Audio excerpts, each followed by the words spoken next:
All right, it is live. Our audio's up though. We are leaking background audio.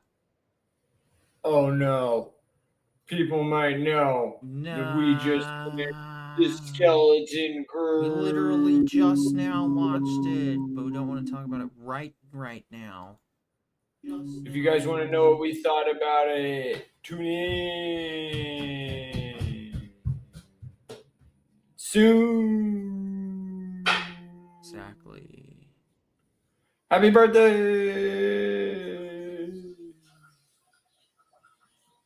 Boop, boop, boop,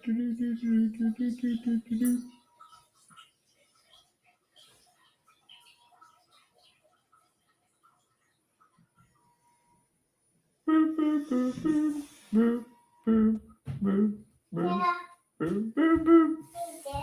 You always forget to turn.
And where's go?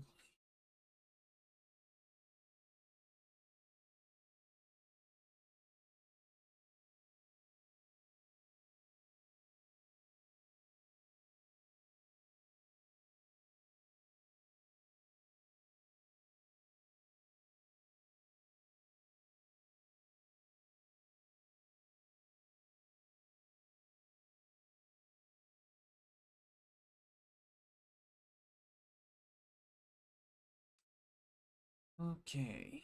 All right.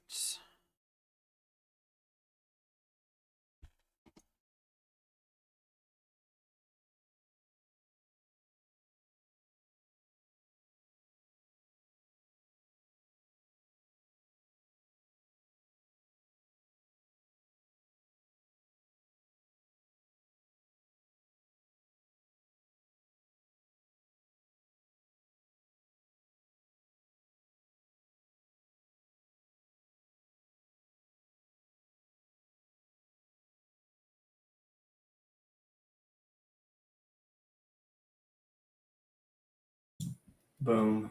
Done. DJ Denzo. What? All shared up. All Oh, right. dude, we got 4 likes already. Woo! Welcome to our special live reaction to Skeleton Crew Episode 3. I'm joined by Pollo Zapatos, and I guess Scogli may or may not make it in for the tail end of the discussion. We'll see. But shout out to everybody who can join us for this, and yeah, we'll just see how this goes. But John, what did you think? Why don't you go ahead and start us off?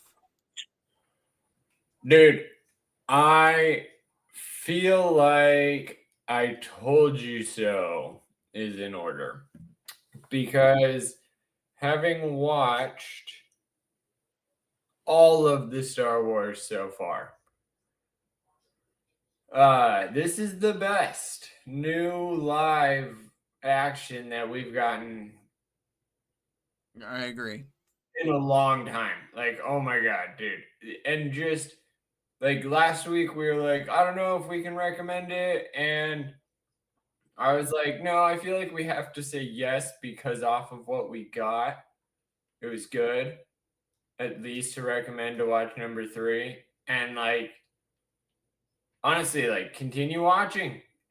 Number 3 just brought all of the, and this is for the non-spoiler overview, but like episode 3 continued everything that Star Wars is known for, the drama, the confusion, but also like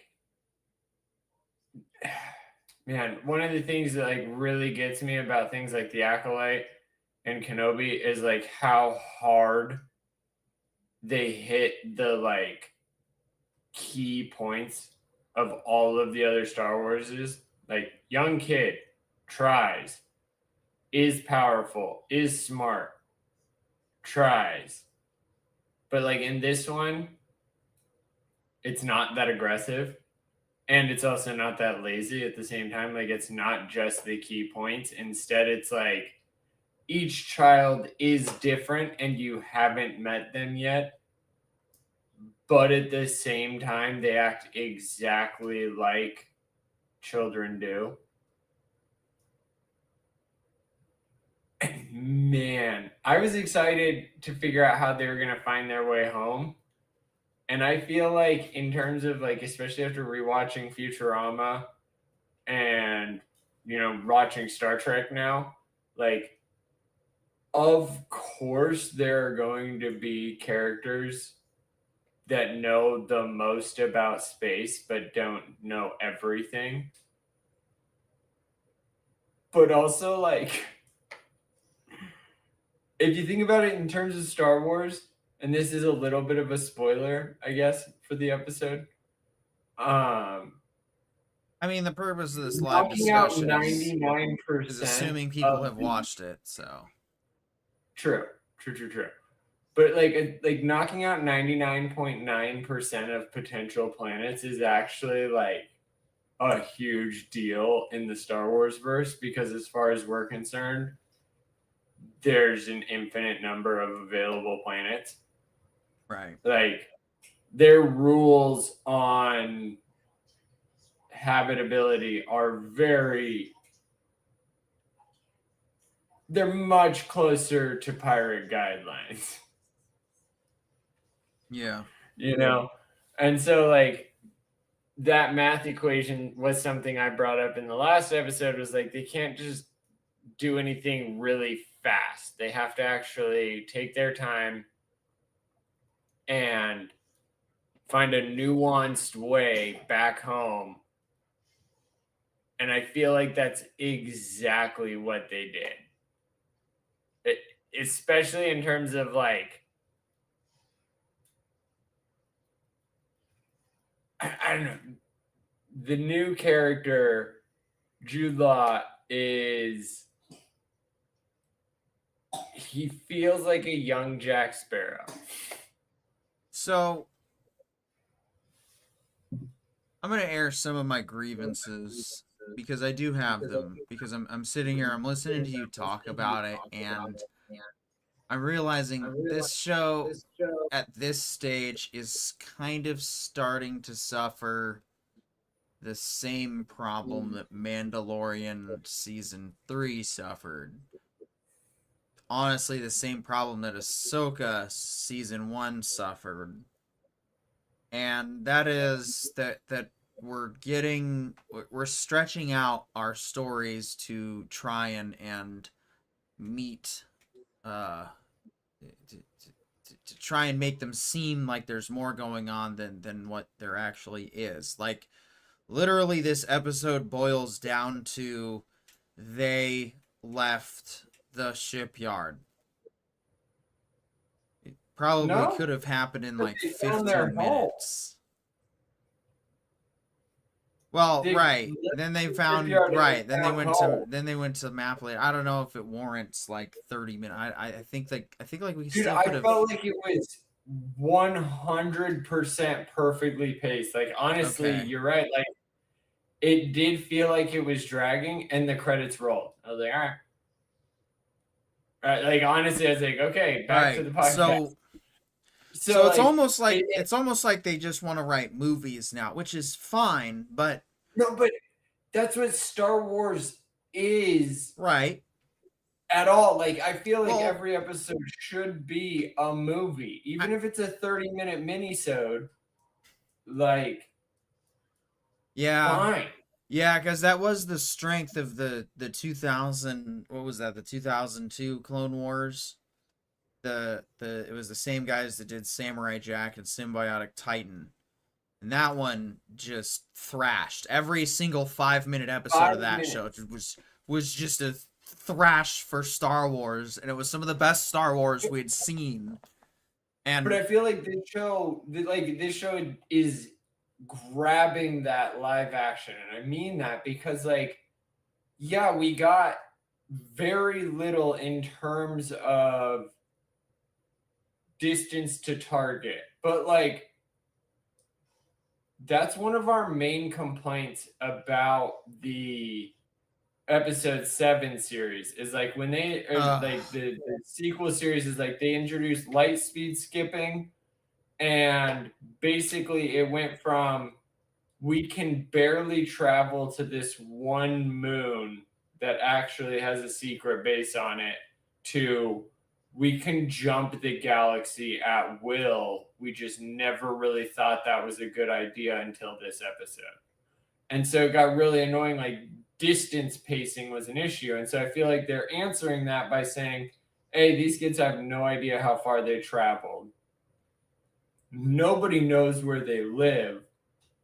This owl chick, now for the spoilers, if anybody's wondering, like, this owl chick actually spends her whole time cataloging the entirety of the galaxy, which is what the Jedi Temple used to do. right. So here's my Like, positives. they're not new. Yeah.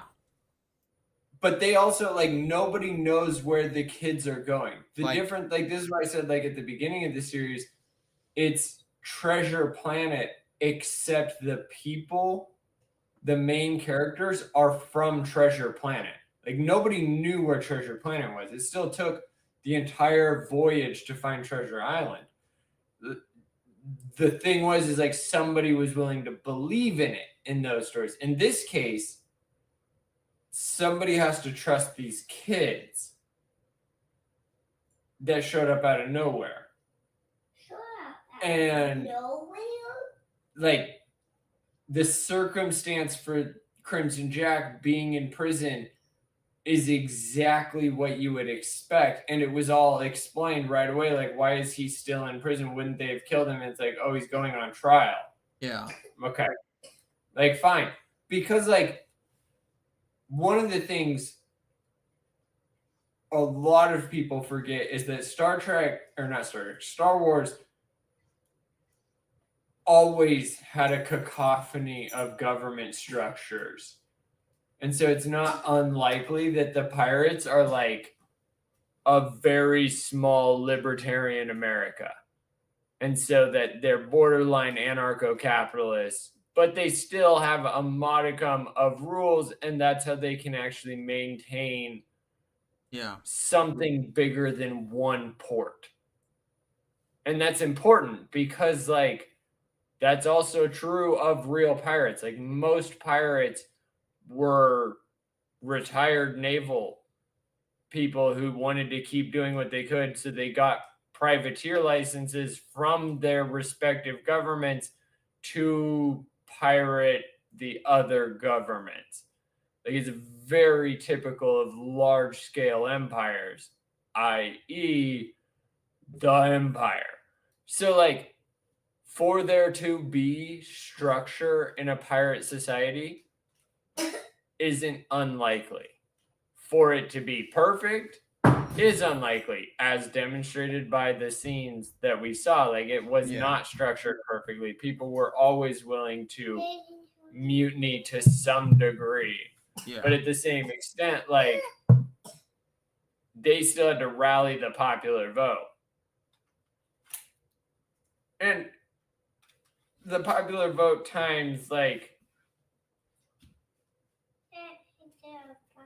no, I can't play for you, dude. I'm on the podcast. I love you. Sorry, I got called to help with the video game. But like, the big thing with the pirates is like, there are no set rules on how pirates are supposed to act, but space pirates have to have more Yeah. than the At World's End Pirates of the Caribbean. Like, it has to be bigger than that, even as presented by At World's End Pirates of the Caribbean, where they're like, no, we have to rally together under one captain. And that has to be done. Like, to get that big of a fleet to combat the British East India Trading Company. Like, Yeah. even in Treasure Planet, the pirates have to mutiny a standard exploratory vessel. Like, they don't own anything. They don't have enough because they haven't rallied enough to their cause. Like, to have a Star Wars comet level, moon level base, you have to be more organized than anarchy.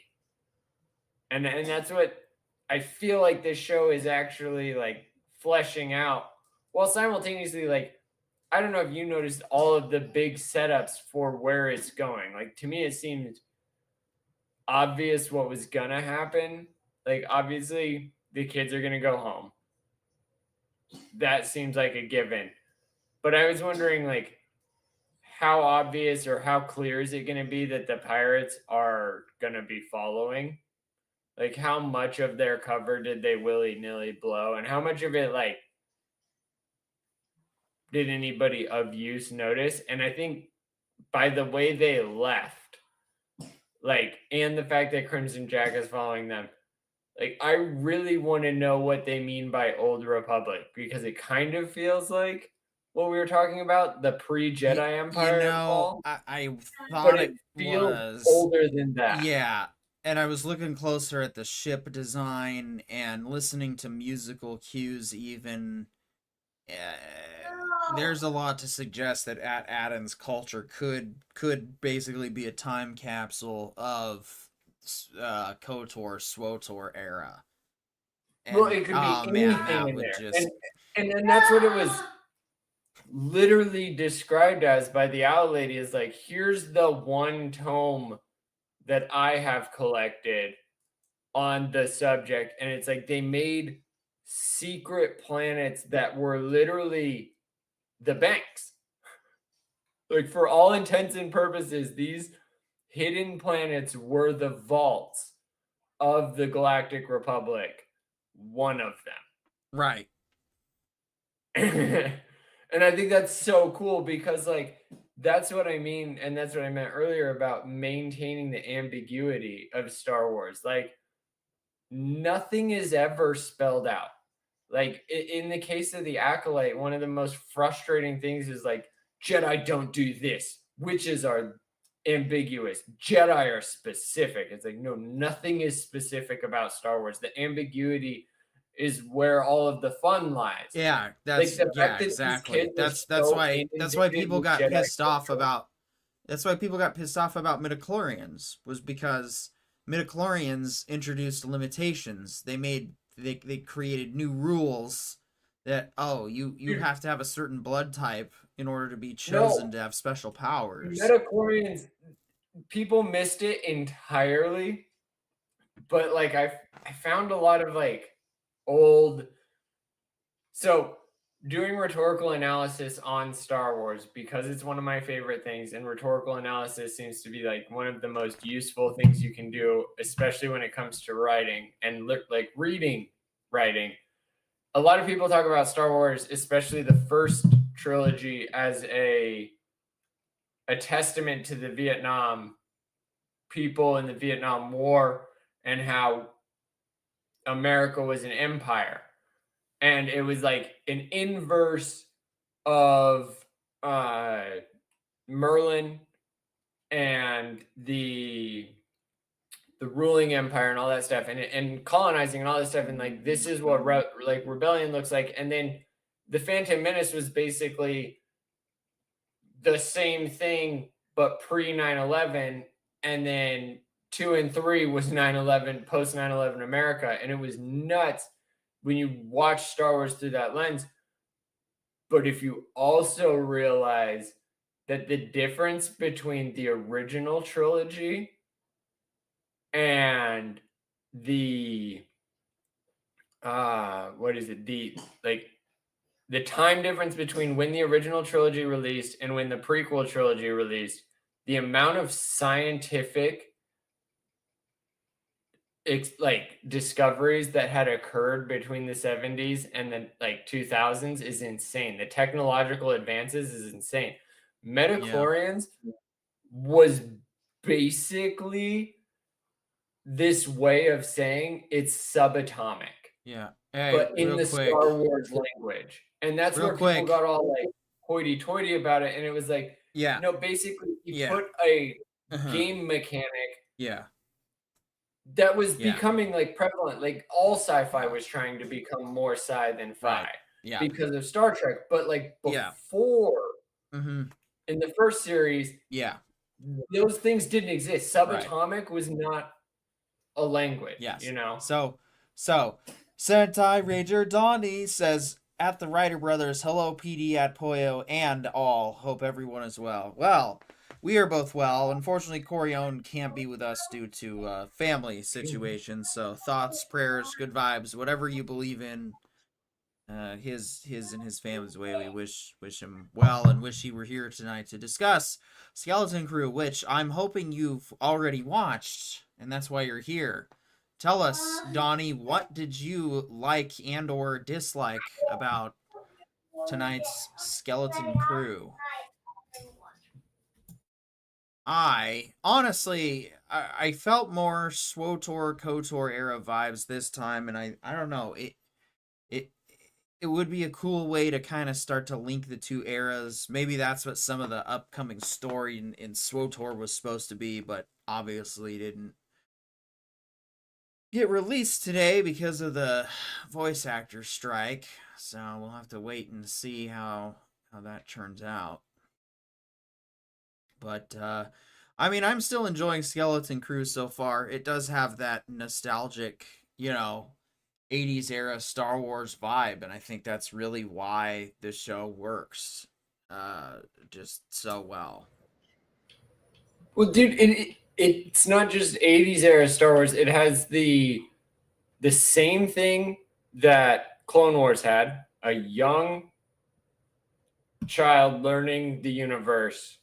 So just like the rest of us, we don't understand everything about Star Wars entirely. As much as I know about it, I feel like I know even less. When you look at the forums, when you look at the information, the reading, all of it, it's vast universe. And in that regard,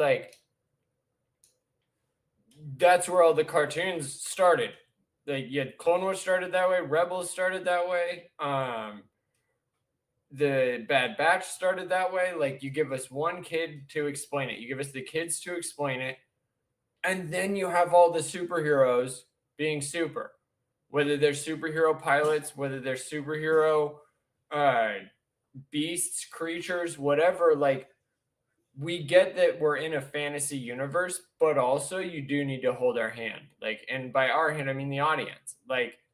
That's where the Acolyte was so abrasive. That's where Kenobi was so abrasive. They were like, you guys know everything, so we're just gonna put in a story that happened and it's gonna be fine. You won't hate us at all for it. And you can do that when the series has actually done that. But the only show that ever did it was Mandalorian, and Mandalorian was a shot in the dark because you guys kept because Disney kept turning off the lights. The amount of times Mandalorian had to recover from Disney's choices, and it did. Skeleton Crew seems to be learning more from the Mandalorian, more from Rebels, more from Clone Wars, more from the prequels, and even more from the original trilogy than any of the more produced, more talked about, more marketed shows. It's ridiculous. Like all the quote unquote safe bets that failed and flopped, like the amount of damage they did. Like nobody is talking about Skeleton Crew. All of my favorite podcasts that I listened to during all of the other flops legitimately did give up. Yeah. It's so sad. Like this one is legitimately living up to all of the other TV shows at a minimum. Like we're already bringing in definitely. 2002 Star Wars, and it's achieving. That was the greatest original Star Wars TV show. So I don't know. It's really sad to see what all those other things did to push it down Yeah. so much. Jonathan G94, welcome, says love the latest Skeleton Crew episode. Yeah, I mean overall, I do like I like the story and whatnot. I feel like pacing wise we're kind of just dragging out again, kind of like we did with Mando season 3, kind of like, well, Andor didn't really drag. Andor was pretty well paced overall, and I'm curious to see how that's going to affect season 2. Is it really dragging, or are you mad that you have to wait another week? Well, I mean, sure, there's that, but it's just because I feel like that more than anything, and I would say the same thing about Mando season 3. I don't know. I guess it doesn't. Maybe. Like, hold on. Forget about Gina Carano being ripped. Shut the hell up. That's not where I'm going. From that. Shut up. Quiet, you. All right. Here is. I think my problem is that I watched Silo today, and Silo actually does a brilliant job of making the mundane. And okay, today the characters moved from the 5th floor to the 6th floor of, floor 1212, and it's like, oh my god, how did I enjoy this whole thing? And Skeleton Crew, it doesn't drag all the time, but I'm like, okay, we had a pretty good start. I didn't mind it dragging too much with it, but then the second episode was kind of and then now we got the third episode. I don't know. I just gotta see how the rest of the show goes, because, like I said, with Mando season 3, like there was some spots that you could easily trim up and turn into a 3-hour movie, and so I mean, I don't know. The Mando and Grogu movie should be good, but we'll see. But again, like this is what I mean by, like, we have to acknowledge the Gina Carano wound, because Mando season 3 probably would have been paced perfectly if Disney hadn't pulled Gina Carano for no reason. And I think that's such an important part to like give Mando season 3 credit for that. Like, for me, they recovered. I still watch season 3. I still watch the whole series when I rewatch my Star Warses. And I don't watch Kenobi. I don't watch Acolyte. I don't watch. Yeah, Kenobi still sometimes sucks. Throw in Andor, but like Skeleton Crew, like I think one of the reasons why it's dragging for you is like it is a kids show to some degree. Like a lot of people were like, but "Oh, fucking Goonies in space," and it's like, excuse me with the bad words. Flipping Avatar: The Last Airbender, the cartoon, is a kids show, and it's one of like the greatest shows ever. Right. The But, Green Lantern the animated series was a kids show. Clone Wars. Well, Clone Wars does have its kids show episodes, but Clone Wars, Rebels, has a couple of kids show episodes. Right. And this is the first chance that one of the I think it was Rebels. Yeah. Skeleton Crew I think he's Rebels in Rogue One. But like, yeah, this is his shot. And that's why I say, like, give it a little bit more room than 3 episodes. And I do think it's more about the episodic weekly release. And man, dude, if Disney could not be more corporate and stupid, like Jonathan G94 writes in, remember, Jonathan G94 writes in, Mando season 3 was fine. It got a bad rep due to Gina Carano and the patching. Jon Favreau had to do, which showed at times, especially the Lizzo episode. So looks like Jonathan G94 agrees with you. He also asked, how successful do you think Skeleton Crew will be? It's already in my list. Like, yeah, for me personally, there were blobs trying to start up controversy over episode 3 because, oh my god, there's a gay couple, and they were treated like normal people. There was no special treatment, no kind of spotlight was put on them, and that's like all I really expect, when it comes to that. It's like that's all like representation needs to be at the end of the day. It's just, yep, there it is. People are there too at the end. And okay, the story went on. Like that was the how does anybody take these people seriously? Like, why? There were lesbian moms. I mean, God! No, like, that's what I mean by, like, people don't seem to really understand what what the woke debate is. The woke debate, especially in terms of Star Wars, was always overpowered, unnecessarily mean, undeveloped characters. Like, that's what woke was for Star Wars. It wasn't inherently. Well, no, there was also Admiral Purple Hair and her whole, I'm not gonna tell anybody anything, and I'm in charge. No, I'm in charge. Shut up. I have the purple hair. I'm in charge. And it was like, why? What? She deserved the mutiny. And it was like, what was this even supposed to be? Okay, that episode didn't deserve to exist at all. And that's what I mean is like unnecessary, overpowered, underdeveloped characters. Like, the whole reason nobody knew about girl power is because you made the whole show about positive mutiny. And then you shut it down like mom coming in from the end of your you have this whole imagined story going on, and then mom comes in, all right, clean it up, Timmy. Yeah. And that was the whole movie.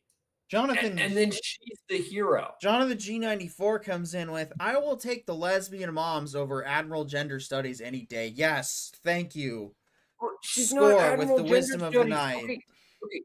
This is, I feel like attacking the purple hair is such an easy target, but in reality, like, she was 100% Karen. You're not entirely wrong, but that's just it. Like, she was more just a bossy lady who knew everything. Annoying and we never got to know her. We just watched her Karen her way into herodom. Because she did, do something really cool. Like, that was a sick scene. Hyperdriving through another starship. I've never seen that before. The sacrifice was admirable. Right, enough slobbing the knob of the sequel trilogy. I regret bringing that up now. So what I'm saying is in terms of Star Wars, the thing that was the issue was the Karen. We don't know who Karen is. She just shows up, wins the day, supposedly as a hero. Doesn't work. Yeah, so anyway, the Rey movie's probably canceled forever. Yay. All right, so back to Skeleton Crew. Well, no, and to me, like, that's where Skeleton Crew, and that's also where any Rey movie could fix itself. Is like, Skeleton Crew is doing what we've always asked. Introduce the characters and set them on a journey. In most Star Wars cases, we never really cared about the kid at first.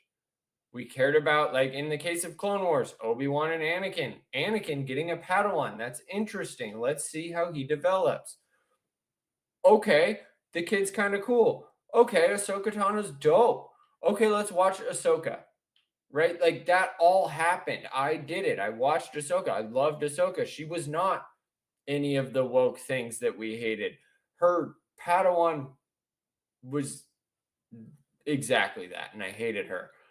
She wasn't that in the TV show at all. She was actually a very noble, honorable Mandalorian character that represented everything Mandalore standed for, while simultaneously being the most like Do you love all the things audacious Mandalore Mandalorian. stated for? Yeah. I I like it. do In declare. Rebels, she's awesome. In Ahsoka Tano, she was boring, and that's what a Karen is. A Karen is boring. Nobody likes a Nancy. Nobody likes a Right. negative Nelly. Has to cause And drama because she needs a story for her stupid, boring life. Oh my god. I need to convince everybody that love is the answer. Hell, Again, but my weird and gross again, version of love is and my again. answer. Ew. and again. And also, let me speak to your witch manager, Jedi bitch. You even a real Jedi? No. Look, dude, dude. If somebody is simping for somebody, And oh my I gosh, never oh my trust gosh, them. I love the bait and switch, right? Because once again, the No, it wasn't a easily bait and switch. emasculated, got all butthurt once again about, oh my god, the girls that can't No. it's Ray all over again. Oh my god. And then what happens? What happens? Jedi Sky Captain, or excuse me, Jude Law. Sorry, just talking about his best movie that he was ever in. Jedi Sky Captain just, I got an investigate. doesn't even acknowledge what she's. I'm the captain. Get in here. Thing goes up over there. Pull the trigger. Shoot. Pew pew. All right. And then he throws the kid in the other turret, and it was, oh man, it was just, yeah. And on top of it, like the amount of It was funny. I liked it. it's exactly, it's what we asked for, like kids getting put in their kid place, but at the same time, like, oh, he's not a Jedi. Like, obviously, as far as we're concerned, the Jedi are few and far between. Luke was the last one, according to the timeline that we're supposed to be set in. Which again goes back to like the kids being older than we think they are, because they have to be pro Jedi, which means they're pre episode 1 minimum. And Yeah. and I think that like the other kids being like, oh no, you're not a Jedi. Like, I'm really confused about KB. Is she an android, cyborg? I don't know. Yeah, she's like, I don't know, like, yeah, I don't know. She confuses me. I don't want to talk about it. Well, I get the idea that honestly, I get the potential that there's an alien race that's half cyborgs or AIs or whatever, and they found a way to possess humans, but they're also computers. But make it up. Star Wars. I don't care, but I'm intrigued, and I take that back. I do very much care, because she's way more interesting than just a know-it-all. Like, she really is a cooler C-3PO. Hold on, quiet on the set. Sentai Ranger Donnie says, I watched the first 2 episodes of Skeleton Crew. Pretty decent start overall for me, to be honest. Yet this week's episode was mostly better. All right, got another 2 cents from Honest Donnie. Thank you. And that's, like, to me, there's so much dark side, and literally, like, the amount of writers in the paid high budget productions that were like, I really want to get into the dark side, of the story. I really want to flesh out the evil characters. Like you did. And they were exactly what we said they were the whole time. Gross. And to me, like, that's why I like these kids. Is like one of them is so pro Jedi, but like it really seems like me. Like the kid version of me, like I've seen the Jedi, they're awesome. There's nothing better than a Jedi. And to see somebody with the Force, the first instance that kid me would have is, yeah, you're the good guy, right? Yeah. And like the older girl who's been hanging out with the criminal kids, who's been doing the races and stuff like that, she has a little bit more of a mind for how did we find a Jedi on a pirate prison? Yeah. And she's also like, but you're helping. Like she can't win any of the arguments, but she doesn't believe anything he's selling. And nobody should. Like she's right. But also at the same time, like,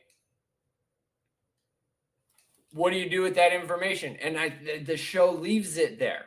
And I love that. Like to me, that's the part that a lot of these other shows didn't do. There was nothing left there. There was no there. No. Like in the case of the Kenobi one, like she was one of the younglings, and then she became one of the youngling killers. Right. And then she dude, come on, didn't don't hurt want my to brain anymore. with Kenobi again. Well, no, so like, but then Acolyte was like, she Trapolite was the product Stop- of stop witches calling it and the by its deepest, name. darkest evil. And she did want to become the deepest, darkest evil. And then she didn't. Like, that story doesn't make sense. Whereas, like, all these shows are like, yeah. well, like this is legitimately like, who are these kids? Where are they going? Oh shit, there's a guy with the Force. Of course he's gonna be a pirate captain. How did he get so many people to follow him? Jedi mind trick, lesser minds. Pirates hang out with lesser minds all the time. That's a known pirate thing. Like, how much of it is stuff that he knows? Probably a ton, because he's a pirate, so he's looting the greatest relics he can find. What are those? Yeah. Ancient Jedi gold. Yeah, hold on. Like, Shut all up. of it lines up. Quiet. Sentai Ranger Donnie wrote in. Be quiet on the set when Sentai Ranger Donnie writes in.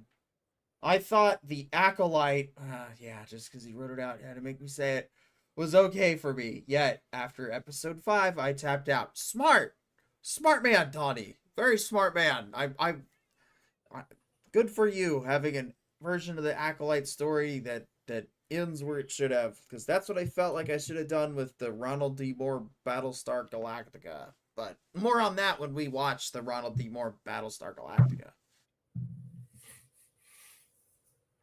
Since John loves For All Mankind so much, we gotta watch that while we wait for season freaking 5. God, I love that show. it's so good. And Season 4 was not quite season 2 good. Season 2 is still fire. to me, I feel like this is one of the biggest failures of Apple. Like, when Star Wars went on sale, Apple should have said yes, please, like they Oh did to my the Beatles. god. Like, it was such a duh. I don't care if you don't have Apple TV yet. Duh. You buy Lucasfilm. And this is something that only the podcast, I haven't watched enough Before You Buys or anything like that for Indiana Jones, The Great Circle. Fantastic video game. Oh my god, dude. I spent my entire Sunday and Monday playing it. Just thebomb.com. I love it. Again, Indiana Jones, Lucasfilms. Like, I'm still too poor to renew my Game Pass right this second. brother, I have like it's one of the few subscriptions, and this is probably one of my biggest pet peeves with all of these freaking subscription softwares. Like, we're literally paid loyal fans. We're the homie hookups. Like, I buy new Xboxes, I should get a couple months of this shit for free. I upgrade my computer a month for free. You know, subscriptions are annoying. And especially in terms of like rewarding loyalty, the people that have the money, Microsoft, homie hookup. Seriously, grow up. Yeah. Sentai Ranger But again, Donnie. like, go for it. Dare speak over. Sentai Ranger Donnie says, still, I'm remaining hyped about season 2 of Andor. Yo, same, bro. Andor was the But best dude- live action Star Wars. Like, probably the best story driven Star Wars that Disney has somehow managed to pull out of its freaking ass. Bullshit. Mandalorian. Eh, Still better. Mando was a good start. Just, Andor dude, you're so just sore about one or two things, but when you compare and contrast the total amount of star and war in Mandalorian compared to Andor, it's infinitesimal. It's crazy. The difference is like Dude, look, Mandalorian had the Mandalorian chance to stumble. Andor hasn't had a chance to fall yet. And Mandalorian did a good I job of blame making a single Andor for that. ATST scary. I'll give you that.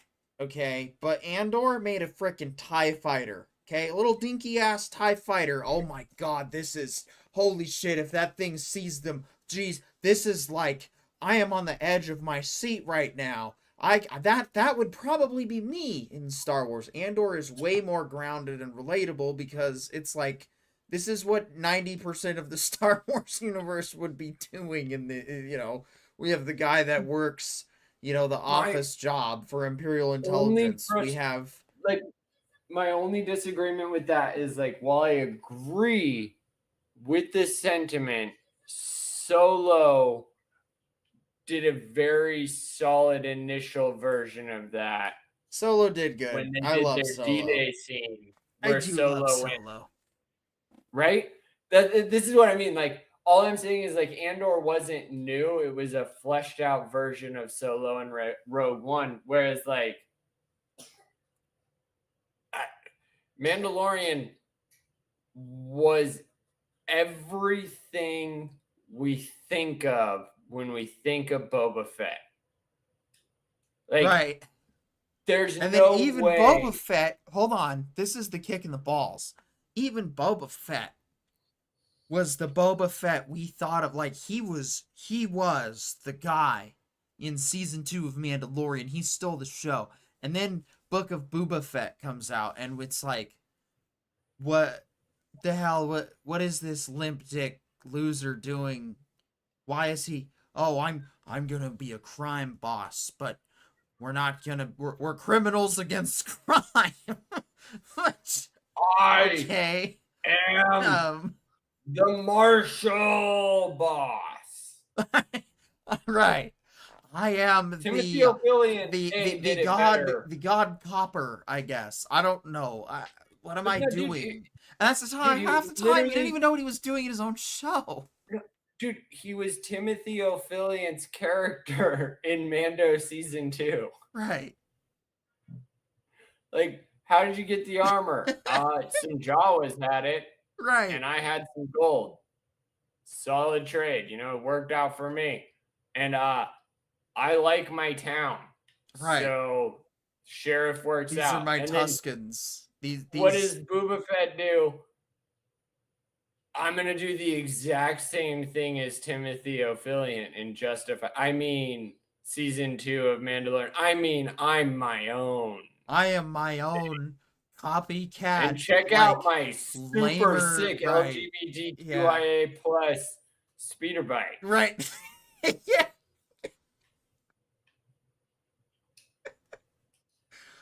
that kids on a Rancor! forbidden planet have faster speeder bikes. Kids that ride a rail bus is cool. Have actual speeder bikes. Not these, 5-mile-an-hour Vespas. Oh no, I'm gonna crash my snowmobile. Oh, Dude, why the heck are you riding a Vespa in a town that's 4 houses long? I mean, from the air it Oh, the looks city bigger, but yeah, center you're right. is It gets somebody's down to the living room soundstage. big? Yeah. Like, I even watched even it. I even like, watched that show recently, and it even sped up. It's still slow. It's like, but what that's is what I mean. It's this? like, it's not necessarily slow. It had nothing to say. It Like was Mandalorian had something to say. Skeleton Crew has no. something You know what to that say. crew was? You know what that crew was? Because everybody's got that theory, right? That Kathleen Kennedy just injects herself in all the Star Wars projects. So these were Kathy's angels. That's what the Vespa crew in Book of Boba Fett was, Dude,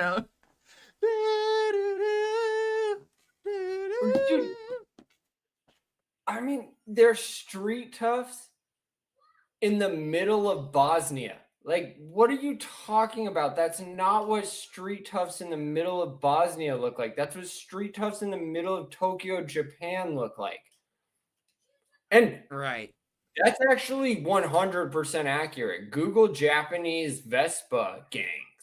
They ride scooters, not motorcycles. It's hilarious, but they are horrible gangs, like legitimate gangs. That's the thing. It just doesn't belong in sub-Saharan Africa. It belongs in Tokyo, Japan, where the streets are a lot windier and riding a Vespa makes sense.